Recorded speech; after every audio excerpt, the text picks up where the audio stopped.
नमस्कार. माझ्या यूट्यूब चॅनलमध्ये तुम्हा सर्वांचे खूप खूप स्वागत आहे. आजच्या व्हिडिओमध्ये आपण पाहणार आहोत म्हातारपणात स्वतःची किंमत कशी टिकवून ठेवावी. चला तर मग. म्हातारपण हे निसर्गाचा एक नियम आहे. जिथे बालपण आहे, तरुणपण आहे, तिथे म्हातारपण हे नक्कीच आहे. हे कलियुग आहे आणि कलियुगामध्ये वृद्ध लोकांचे महत्त्व काळानुसार कमी होत आहे. तरुण पिढी कामामध्ये इतकी व्यस्त आहे की स्वतःच्या जीवनामध्ये ती इतकी व्यस्त झालेली आहे त्यांच्या कामात. त्यामुळे त्यांना घरातील वृद्ध व्यक्ती म्हणजे अडगळीची वस्तू वाटते. मुले कामामध्ये व्यस्त असल्यामुळे आईवडिलांची रवानगी वृद्धाश्रमामध्ये करतात किंवा आईवडिलांना वृद्धाश्रमात सोडतात. त्या ठिकाणी सोडण्यासही कमी करत नाहीत, त्यांची काळजी घेत नाही. 21व्या शतकाकडे वाटचाल करताना जवळजवळ 80% मुले आपल्या जन्मदात्या आईवडिलांकडे दुर्लक्ष करतात. ज्यांनी आपल्याला अतिशय कठीण परिस्थितीत लहानाचे मोठे केले आहे, त्यांनाच आपण मोठेपणी किंवा विवाह झाल्यानंतर, लग्न झाल्यानंतर अशी वागणूक दिल्या जाते की त्यांचा द्वेष केला जातो, त्यांचा तिरस्कार केला जातो आणि हे साप विसरून जातात की त्यावेळी आपण सुद्धा कधीतरी म्हातारे होणार आहोत. आईवडिलांना म्हातारपणी मुलांकडून काही अपेक्षा असते, ती पूर्ण होत नाही आणि म्हातारपणात खूपच लाचारी येऊ नये किंवा मानसिक त्रास होऊ नये. आणि म्हणूनच आपण काही गोष्टी जोपर्यंत वेळ आहे आपल्याकडे तोपर्यंत आपण करू शकतो. वृद्धापकाळामध्ये आपल्याकडे कोणीही लक्ष देणार नाही, तर आपण स्वतःच काही अशा गोष्टी करण्याची गरज आहे की ज्यामुळे आपला वृद्धापकाळ सुखात जाईल. तुमचा वृद्धापकाळ सुखात जावा यासाठी काही टिप्स इथे देते आहे. तर त्यातील पहिली टिप्स आहे की आपल्याजवळ जी काही संपत्ती आहे, तुमच्याजवळ जी काही संपत्ती आहे, ती सर्व काही मुलांच्या, नातवंडाच्या नावावर करून स्वतः रिकामे राहू नये. त्याचबरोबर सर्व काही स्वतःजवळ सुद्धा ठेवू नये, मुलांनाही थोडंफार देऊन खुश करावं आणि आपल्या म्हातारपणात आधार म्हणून थोडी संपत्ती आपल्याजवळ सुद्धा ठेवावी. याचा अर्थ असा नाही की कठीण काळात मुलांना साथ द्यायची नाही. जेव्हा त्यांची कठीण परिस्थिती असते तेव्हा जरूर तुम्ही तुमच्या मुलाला साथ द्या, परंतु जमेल तेवढी मदत कराच, पण पूर्णपणे संपत्ती देऊन तुम्ही मोकळे होऊ नका किंवा तुम्ही रिकामे होऊ नका. नंबर 2, आपण आत्तापर्यंत घालवलेल्या आयुष्यातील स्वतःचा अधिकार, मान, सन्मान उतार वयात म्हणजेच तो वय जेव्हा होतं तेव्हा इतरांवर गाजवू नये. यामुळे अकारण संघर्ष, ताण आणि दुःख निर्माण होतं. बऱ्याच वयोवृद्ध लोकांना सवय अशी असते की आपण तरुणपणात जे काही पराक्रम केलेले असतात, जी काही संपत्ती कमावलेली असते त्याचे मोठेपण मिरवतात. त्यांना असं वाटते की मी हे केलं आहे, मी ते केलेलं आहे. आणि हा स्वभाव तरुण पिढीला मात्र पटत नाही. ते नेहमी सांगत राहतात की मी असं केलं, मी तसं केलं. हे वारंवार जेव्हा सांगितलं जातं तेव्हा मात्र कोणी असो, तरुण पिढीच नाही, कोणालाही ते इरिटेटिंग होतं, त्याचा त्रास होतो, त्याचा कंटाळा येतो. आणि म्हणून जे काही तुम्ही केलं असेल ते मात्र तुम्ही तरुण पिढीला वारंवार सांगायला जाऊ नका. त्यांना ते पटत नाही आणि त्यामुळं काय होईल की त्या वृत्तीमुळे त्रास होण्याची जास्त शक्यता असते. आणि त्यामुळे आपण जे काही पराक्रम गाजवले आहेत ते आपल्याजवळ ठेवावे. इतरांना सतत सांगत बसू नका, काहीच गरज नाही सांगण्याची. नंबर 3, वृद्धापकाळात जास्त अवघड कामे जमत नाहीत, पण आपल्याला जसे जमतील, जे काम जमतील, जेवढे काम जमेल तेवढे काम मात्र आपण करू शकतो. उदाहरणार्थ आपलं औषध आपण घेणे, आपल्या गोळ्या आपण घेणे, जेवताना पाण्याचं ग्लास भरून घेणे, तसेच किंवा छोटे मोठे कामसुद्धा तुम्ही करू शकता. किराणा घेऊन येणे, आणखी काही छोटी मोठी जमतील तसे कामे करण्याचा तुम्ही प्रयत्न करा. आपण कुटुंबावर भार होऊन जगू नये. कुटुंबावर आपला भार नाही झाला पाहिजे. त्यांना असं वाटलं नाही पाहिजे की आम्हाला करावं लागते. ज्या घरात सुना असेल, मुली असेल, त्यांना त्रास नाही, किंवा नातवंडसुद्धा असू शकतात, त्यांना त्रास नाही वाटला पाहिजे. त्यामुळे तुम्हाला जे काही कामं जमतील ते तुम्ही, जी छोटे मोठे कामं आहे ती कामं तुम्ही करण्याची सवय पाडा किंवा सवय लावून घ्या.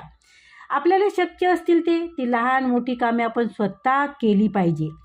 तुमच्या या छोट्या मोठ्या काम करण्याच्या सवयीमुळे तुमच्या शरीराला सुद्धा व्यायाम होतो तुमच्या शरीराचा, आणि तुमची मानसिकताही उत्तम राहील. त्याचबरोबर घरातील व्यक्तीलाही तुम्ही रिकामटेकडे आहात किंवा त्यांच्याच भरोश्यावर आहात किंवा एकाच ठिकाणी राहतात असं वाटू शकत नाही किंवा असं वाटणार नाही. त्यामुळे जे काही तुमच्याच्याने जमतील ती छोटे मोठी कामं जरूर करावी.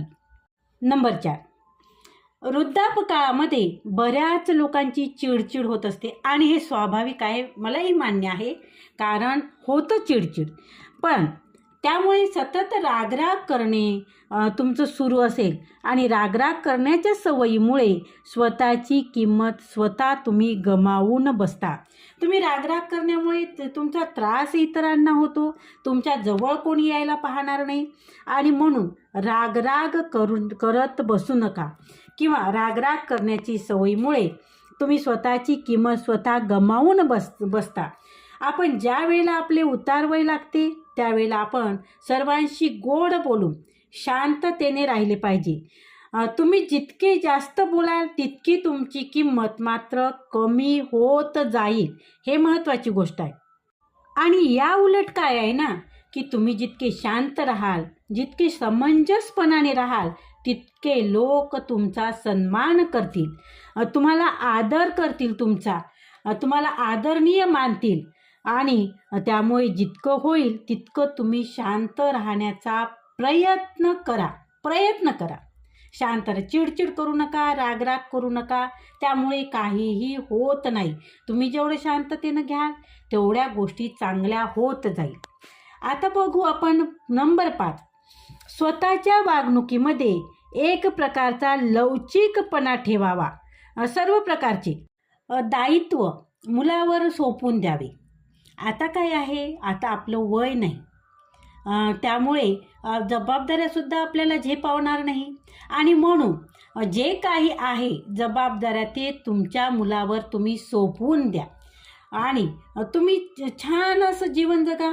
मुलांनी विचारलं तरच त्यांना सल्ला द्या, कारण वारंवार सल्ले देणंसुद्धा ह्या तरुण पिढीला पटत नाही, त्यांना आवडतसुद्धा नाही. त्यांना जर वाटलं, त्यांनी विचारलं तुम्हाला, तरच तुम्ही त्यांना सल्ला द्या, तरच तुम्ही त्यांच्याशी बोला. हे असं कर, ते तसं कर, कुठलीही गोष्ट मान्य आहे. तुमच्याकडे अनुभव जास्त आहे, तुम्ही प्रत्येक गोष्टीतल्या अनुभवातून गेलेले आहात, परंतु जर तुम्हाला विचारलं नाही तर मात्र तुम्ही जर बोलले किंवा सल्ला दिला आणि तुमचा सल्ला त्यांनी ऐकला नाही तर काय होईल की तुम्हाला त्या गोष्टीचा अपमान वाटेल, नाही का? आणि त्यामुळे जर विचारलं तरच तुम्ही सल्ला द्या. त्याचप्रमाणे आता टीनेजर घरी राहतात, म्हणजेच तुमचे नातवंड, आणि नातवंडांना खरंच तुमच्या सल्ल्याची गरज असेल आणि तुम्हालाही वाटत असेल इथे मी माझा सल्ला द्यावा, तरच तुम्ही सल्ला द्या, नाहीतर तुम्ही त्यांचे बोलणे ऐकून शांत राहा. कारण तुमचा सल्ला जर त्यांनी ऐकला नाही तर तुम्हाला खूप जास्त वाईट वाटेल आणि तुम्हाला त्या गोष्टीचा मानसिक त्रास होईल. तुम्हाला वाटत राहील की माझं ऐकलं नाही, आणि त्यामुळे विनाकारण सल्ले देणं टाळा. सांगून बघितलं तर हरकत नाही, तुम्ही सांगून बघा, परंतु ऐकलं नाही तर मात्र त्या गोष्टीचा तुम्ही त्रास करून घेऊ नका. बघा काय होतं की वृद्धापकाळामध्ये प्रत्येकालाच असं वाटतं की माझा प्रत्येक शब्द प्रत्येकाने ऐकावा, कारण मला अनुभव आहे. प्रत्येकाने आपलं ऐकावं असं वाटणं हे स्वाभाविक आहे. परंतु जर प्रत्येकाने ऐकले नाही किंवा त्या काय होते की आपला प्रत्येक शब्द प्रत्येकाने ऐकावं असं आपल्याला वाटत असतं, पण ऐकलं जर नाही तर त्यामुळे आपले शब्द तुम्ही जपून वापरण्याचा प्रयत्न करा.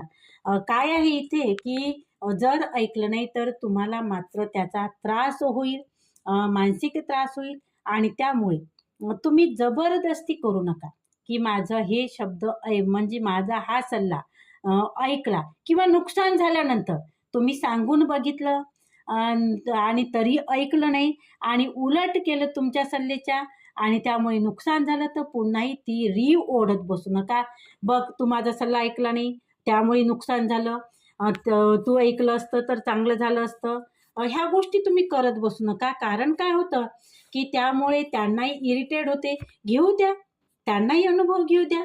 त्यांचं काय आहे, पडल्याशिवाय कोणाला ठेच लागल्याशिवाय म्हणतात ना की ठेच लागल्याशिवाय अनुभव येत नाही. लागू द्या, पाण्यात पडल्याशिवाय पोहायला येत नाही. शिकू द्या त्यांना काय शिकायचं आहे ते, कसा अनुभव घ्यायचा आहे ते घेऊ द्या. तुम्ही सांगून बघितलं, तुमचं काम इथेच संपलं आणि पुढे काही बोलण्यात जाऊ नका. नंबर 6, नामस्मरण करा. नामस्मरणामध्ये खूप ताकद आहे. म्हातारपणामध्ये मन शांत ठेवण्याची अतिशय गरज असते आणि त्यामुळे ध्यानाला महत्त्व द्या. परमेश्वराचे नामस्मरण करा. भजन कीर्तन ऐकण्यामध्ये मग्न राहा. प्रापंचिक गोष्टीमध्ये जास्त लक्ष देऊ नका, तर परमेश्वराच्या नामस्मरणामध्ये लक्ष द्या. तुम्हाला खूप जर वाटत असेल जास्त मानसिक शांतता त्यामुळे मिळू शकते, म्हणून परमेश्वराच्या नामामध्ये प्रत्येकालाच आनंद मिळत असतो. तर आपल्या आयुष्याच्या शेवटच्या काळात आपण परमेश्वराच्या चरणाशी लीन होऊन त्याचे नामस्मरण केले तर साहजिकच आपल्या मनाला शांतता मिळेल. दिवसातील बराच वेळ आध्यात्मिक वाचन, मनन, चिंतन आणि ध्यान यासाठी द्यावा. इतर गोष्टींना तुम्ही जर कमी महत्त्व दिलं तरी सुद्धा चालतं. बघा काय होतं, जर समजा तुम्हाला अध्यात्माची गोडी नसेल, आता सगळ्यांनाच अध्यात्माची गोडी असते असं सुद्धा नाही, परंतु तुम्हाला ज्या गोष्टीत गोडी आहे, ध्यान धारणा, मेडिटेशन, योगा ह्या गोष्टीकडे लक्ष द्या. त्यामुळे तुमचं मन शांत राहण्याचा प्रयत्न करा. त्यामुळे मन शांत राहील आणि तुम्हाला ज्या गोष्टीची आवड आहे त्या गोष्टी तुम्ही जरूर करण्याचा प्रयत्न करा. गरजेचं नाही की तुम्ही अध्यात्माकडे वळले पाहिजे. ज्यांना आवड आहे ते जरूर जा, कारण तिकडे मनशांती भरपूर मिळते. परंतु प्रत्येकालाच आवड असते असं नाही आणि म्हणूनच इथे मी आवर्जून सांगते की जर समजा तुम्हाला अध्यात्माची आवड नसेल, परंतु ध्यान धारणा, मेडिटेशन ह्या गोष्टी तुम्ही जरूर करा. आता आपण पाहू नंबर 7. हे कलियुग आहे. आता पहिले संस्कार राहिले नाहीत. जेव्हा आपण आपल्या काळातले संस्कार आता नाहीत. सर्वच तरुण पिढीमध्ये खूप जास्त बदल झालेला आहे. नवनवीन फॅशन निघाली आहेत. मग त्या कपड्यात असो किंवा बोलण्यात असो, स्वतःच्या तरुणपणी पाळल्या जाणाऱ्या रूढी, परंपरा, संस्कार हे वृद्धपणी जीवन आपल्या पालटण्याचा विचार करून तेच तरुणांनी आचरणात आणावं हा अट्टहास तुम्ही सोडा. तुमचे जे संस्कार आहे किंवा असतील ते जोपर्यंत तुमचं ऐकतात तोपर्यंतच सांगण्याचा प्रयत्न करा. ज्या वेळेला ते तुमचं ऐकत नाहीत त्यावेळेला सांगणे चुकीचे आहे. तुम्ही त्यांना सांगत बसू नका. तुमच्या वेळच्या चाली रीती, तुमच्या वेळेचे संस्कार, तुम्ही काय पाळलं आहे त्या गोष्टी, तर ह्या आता त्यांच्यावर लादणं बंद करा. ते स्वतःहून करायला तयार आहेत का? ते खुशीने ते करतात का? जर ते करत असतील तर खूप चांगली गोष्ट आहे. परंतु त्यांना जर रस नसेल, त्यांना जर इंटरेस्ट नसेल कुठली चाली रीती पाळण्यात, तर मात्र तुम्ही ते नवीन पिढीला बंधन मात्र घालू नका. त्यामुळे काय होईल की संघर्ष होतो, तुमच्यात आणि त्यांच्यात तणावाचं वातावरण निर्माण होतं, तुमच्याबद्दल त्यांच्याविषयी एक प्रकारची अढी निर्माण होईल. आणि म्हणून जे काही जुनी परंपरा आहे, रूढी परंपरा आहे, चालीरीती आहे, त्याचं बंधन तुम्ही मुलांवर घालू नका. आणि पुढची महत्त्वाची गोष्ट म्हणजे तरुण पिढीला नावे न ठेवता त्यांच्याशी सुसंवाद साधण्याचा प्रयत्न करा. तुम्ही स्वतःला त्यांच्यासोबत जुळवून घेण्याचा प्रयत्न करा. तरुण पिढीच्या मताशी सहमत होण्याचा प्रयत्न करा. त्यामुळे काय होईल की तुमच्यात आणि तरुण पिढीमध्ये जे तुमच्यात नातवंड आहे, टीनेजर आहे, त्यांच्यात आणि तुमच्यात एक प्रकारचा सुसंवाद निर्माण होईल. तुमच्यात आणि त्यांच्यात मतभेद होणार नाही, मैत्रीपूर्ण तुमचं नातं तयार होईल. आणि त्यामुळे तुमची स्थिती जी आहे, तुम्हाला मानसिक शांततासुद्धा मिळेल. घरातील वातावरण चांगलं राहण्यास राहू शकतं. आणि म्हणून तुम्ही ज्या काही त्यांच्या गोष्टी आहे त्यामध्ये तुम्ही कुठल्याही प्रकारचं बंधन न करता जरूर करा. ज्या गोष्टी खूप वेगळ्या वाटल्या, ज्या गोष्टी तुम्हाला जाणवेल की ह्या गोष्टी नाही, ज्या खूप वाईट आहे, त्या ठिकाणी तुम्ही जरूर बोला. परंतु प्रत्येक गोष्टी तुम्ही टोकत बसू नका, कारण त्यामुळे काय होईल, तुमच्यात आणि नातवंडात किंवा मुलात एक प्रकारचं वितृष्ट येईल. तुमचं नातं हे चांगलं राहणार नाही, सुस्थितीत नातं राहणार नाही, तुमच्यात वाद होतील आणि तणावपूर्ण वातावरणात जीवन जगण्यात काहीच अर्थ नाही.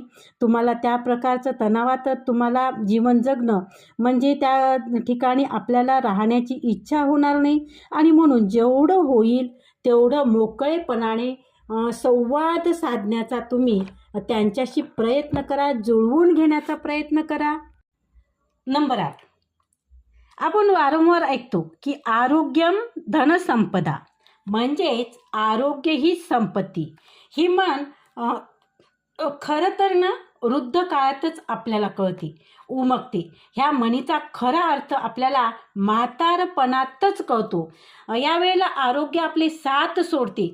त्यावेळेला खूप जास्त त्रास आपल्याला होतो. किती औषध पाणी केलं तरी वयोमानानुसार गुण मात्र त्या मानाने उशिरा येतो किंवा लवकर मिळत नाही. म्हणून वयोमानानुसार गुण येत नाही आणि म्हणून जास्त तब्येत बिघडू नये म्हणून आरोग्य सांभाळणे हे खूप जास्त महत्त्वाचे आहे. आता बघा, आरोग्य सांभाळण्यासाठी तुम्हाला जेवणात सुद्धा काही बदल करावे लागतील. शक्यतो भात, पोळी, भाकरी असावी. गोड तेलकट पदार्थ कमी प्रमाणात खावे. भाज्या, कोशिंबिरी, फळे, दूध, ताक, दही याचं प्रमाण तुम्ही जेवणात वाढवा. आणि नेहमी हलका आहार तुम्ही घ्या, जे तुम्हाला पचायला हलका जाईल असे अन्न तुम्ही खा. आणि वेळच्या वेळी, हे मात्र महत्त्वाची गोष्ट आहे, वेळच्या वेळी औषधी घ्यावी. थोडाफार व्यायाम करावा किंवा बाहेरच्या खाद्यपदार्थ तुम्ही आता खाणे बंद करावे. खाऊच नाही, कारण म्हातारपणात जिभेची चव भागवण्यापेक्षा पोटाची भूक भागवण्याचा प्रयत्न करा. पोटाची भूक भागवणे जास्त महत्त्वाचे नाही का? आणि पोटाची भूक भागवल्यामुळे तुमचं आरोग्यसुद्धा चांगलं राहू शकतं.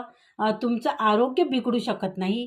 आणि त्यामुळे शक्यतो तुम्ही आहार हलका आणि पचायला असा हलका आहार, फ्रूट वगैरे असंच अन्न तुम्ही, दूध अन्न सेवन करावं. आता पुढे जाऊ आपण. 9 टिप्स नंबर 9. वृद्धापकाळामध्ये कोणत्याच गोष्टीची चिंता तुम्ही करू नये. मन शांत ठेवावे. विनाकारण कुटुंबामध्ये झालेल्या कोणत्याही समस्येची काळजी करत बसू नका. कारण काय आहे, ज्यावेळेला तुमच्या हातात गोष्टी होत्या ना, त्यावेळेला तुम्ही सर्व जबाबदाऱ्या पार पाडल्या, नाही का? ज्यावेळेला तुमच्याच्याने होत होतं, तुमच्या हातात सगळ्या जबाबदाऱ्या होत्या, तुमच्या हातात कारभार होता, त्यावेळेला तुम्ही तुमच्या जबाबदाऱ्या योग्य पद्धतीने पार पाडल्या, नाही का? आता पुढील पिढी आहे त्यांना त्यांच्या पद्धतीने त्यांच्या समस्या सोडवू द्या. तुम्ही विनाकारण काळजी करू नका. योग्य प्रमाणात झोप घ्या, आराम करा आणि बाहेरील वाढत्या गतिमान जीवनाविषयी आणि कुटुंबातील लहान मोठ्या व्यक्तीच्या वैयक्तिक जीवनाविषयी जास्त चिंता करत बसू नका. कोणाच्या भानगडीत पडू नका, कोणाच्या भांडणात पडू नका आणि स्वतःचे आनंदी आणि समाधानी विश्व निर्माण करण्याचा प्रयत्न करा. तुमचं एक स्वतःचं विश्व तयार करा आणि तुम्ही स्वतःच आनंदी राहा, समाधानी राहा. कुठल्या गोष्टीत तुम्हाला इंटरेस्ट आहे ते पहा, कुठल्या गोष्टीत तुम्हाला आनंद मिळतो तो शोधा आणि त्यानुसार तुम्ही तशा प्रकारची कृती तुम्ही करा. नंबर 10, वृद्धापकाळामध्ये निसर्गाला मित्र बनवावे. खूप छान वाटेल. झाडे, पानं, फुलं यांच्या सानिध्यात राहावे. निसर्ग सौंदर्यात रमायला शिकावे. प्रतिदिन म्हणजेच रोज सकाळी उठून मोकळ्या हवेत फिरायला जावे. यातून काय होतं की मानसिक आनंद आणि व्यायाम दोन्हीही साधले जातात. आणि वृद्ध काळातच नाही तर तरुणपणात देखील माणसाने निसर्गाच्या सानिध्यात राहणे खूप चांगले आहे, खूप गरजेचे आहे. तरुण असा, म्हातारे असा, कोणीही निसर्गाच्या नैसर्गिक गोष्टीचा, निसर्गाचा आनंद घेतला पाहिजे. निसर्गामध्ये जो आनंद, समाधान, शांतता मिळते ना, ते इतर कोणत्याही ठिकाणी तुम्हाला ती मिळू शकत नाही. नंबर 11, कुटुंबातील कोणत्याही व्यक्तीला आपली अडचण होईल असा कोणताच अवगुण आपल्याजवळ ठेवू नका. सततच किटकिट, किरकिर असं करत बसू नका. घरातील लोकांना स्वतःची कोणती अडचण होऊ न देण्यासाठी स्वतःचे सर्व कार्यक्रम वेळप्रसंगी पूर्ण करा. नंबर 12, वृद्धापकाळामध्ये अंगातील एनर्जी कमी होते, पण त्यातूनच हळूहळू आपल्या शरीराची स्वच्छता राखणे गरजेचे असते. वृद्धापकाळामध्ये काय होतं की तुमची एनर्जी थोडी कमी होते, परंतु एनर्जी कमी जरी असली तरी सगळ्या गोष्टी वेळच्या वेळी करणे खूप गरजेचे नाही का? शरीराची स्वच्छता राखणे गरजेचे आहे. शारीरिक स्वच्छता, मानसिक आणि भावनिक पावित्र्य बाळगावे. जेवढे होईल तेवढे आपले कपडे, आपले शरीर स्वच्छ ठेवण्याचा प्रयत्न करावा. नेहमी नीटनेटके राहावे. वृद्धापकाळामध्ये तुम्ही जेवढे स्वतःला स्वच्छ ठेवाल ना, जेवढे नीटनेटके ठेवाल ना, तेवढे तुम्हाला स्वतःला सुद्धा फ्रेश वाटेल आणि मन तुमचं प्रसन्न राहील. नंबर 12, वृद्ध काळामध्ये तुम्हाला जमतील ते तुमचे छंद जोपासण्याचा प्रयत्न करा. तरुणपणामध्ये काय झालं असेल की कौटुंबिक जबाबदाऱ्या पार पाडण्यामध्ये सर्व वेळ निघून गेलेला असतो आणि त्यामुळे वृद्धापकाळात पश्चाताप देखील होतो.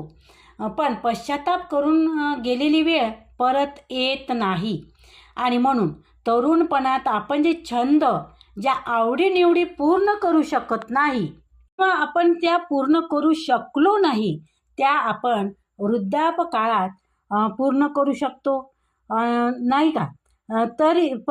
तरी त्यातून जे काही छोटे मोठे छंद आहेत त्यांना जोपासा. ज्या गोष्टी तुम्हाला आवडतात त्या करा. गप्पा मारण्याचा छंद किंवा छान छान जोक्स वाचा, जुन्या काळातील गाणी किंवा अभंग ऐका. आणखी काही तुमच्या तब्येतीनुसार तुम्हाला जमतील ते छंद जोपासण्याचा प्रयत्न करा. नंबर 14, पती पत्नी हे एकमेकाची आयुष्यभराची सोबती असतात. तर वृद्धापकाळात आपण साथीदार साथ सोडून गेला असेल तर सतत त्याच्या आठवणीमध्ये झुरत बसू नका.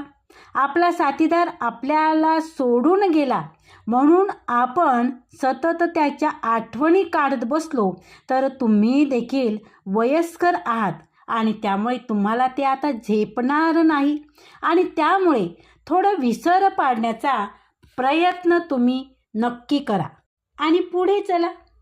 तुमच्या तब्येतीची काळजी घ्या. त्याच गोष्टीमध्ये अडकून सतत रडत बसू नका. नंबर 15, या जगामध्ये कोणीही अमर नाही.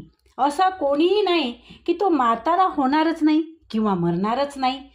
आता प्रत्येकजण इथे एक ना एक दिवस हे जग सोडून जाणार आहे आणि प्रत्येकावरच गळून पडण्याची वेळ येणार आहे. म्हणतात ना, पिकलं पान कधीतरी गळणारच. त्याचप्रमाणे आपली परिस्थिती असते, नाही का? म्हणून स्वतःला कमकुवत समजू नये. 60 वर्ष पूर्ण झाली की मनामध्ये एक सकारात्मकता ठेवण्याची अतिशय गरज असते. मन प्रसन्न आनंदी ठेवण्याची गरज असते. झाडावर नवनवीन फुटणाऱ्या हिरव्यागार पालवीचा विचार करून मन आनंदित ठेवावे. वृद्ध काळामध्ये नेहमी काही नियमांचे पालन करून स्वतःपुरते जग बनवले पाहिजे आणि त्या जगामध्ये रमून जाणे, समाधानी आनंदी राहिले तर तुमचं वृद्धापकाळ चांगल्या पद्धतीने व्यतीत होऊ शकतो. प्रत्येक स्वप्न पूर्ण करण्याची एक ठराविक वेळ असते, एक ठराविक वय असतं. पण आनंदी राहण्यासाठी कोणतेही ठराविक वय नाही, वयही नसतं आणि ठराविक वेळसुद्धा नसते. आणि त्यामुळे म्हातारे झाले म्हणून तुम्ही आनंदी राहू शकत नाही असं नाही. तुम्ही फक्त सकारात्मक राहा, चांगले विचार करा आणि स्वतःसाठी थोडे नियम बनवा आणि नेहमी आनंदी राहा. स्वतःसाठी काही नियम बनवा की मला हे करायचं आहे, मला अशा प्रकारचे जीवन जगायचं आहे. काही स्वतःचा असा एक तुमचा वेळ ठरवा आणि त्यामुळे त्यावर वाटचाल तुम्ही करू शकता. आणि जर तुम्ही त्या पद्धतीने जीवन जगले तर तुमचा वृद्धापकाळ हा अतिशय आनंदी जाईल. वृद्धापकाळात तुम्हाला कुठल्याही गोष्टीचा त्रास होणार नाही. तर चला तर मग पुढच्या व्हिडिओत भेटूया. आजचा हा व्हिडिओ कसा वाटला ते कमेंटद्वारे नक्की कळवा. तसेच व्हिडिओला लाईक करा, व्हिडिओ शेअर करा, कमेंट मात्र जरूर करा. आणि जर तुम्ही चॅनलवर नवीन असाल तर चॅनलला सबस्क्राईब जरूर करा. धन्यवाद.